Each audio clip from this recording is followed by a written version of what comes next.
ভারতের বিএসএফ এর প্রত্যক্ষ মদদেই কিন্তু তারা বাংলাদেশ সীমান্তে ঢুকে গেছে এবং বাংলাদেশ দখল করে নেওয়ার চেষ্টা করছে।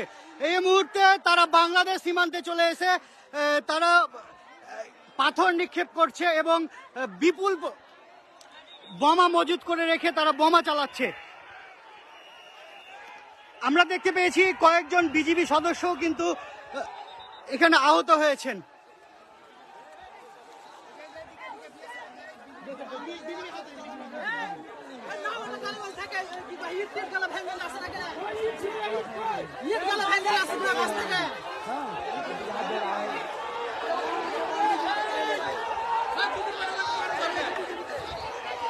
আমরা একটু আগে দেখেছি যে বিএসএফ এর মদদেই তারা এখানে হাত বোমা চার্জ করেছে এবং বেশ কয়েকটি হাত বোমা চার্জ করেছে।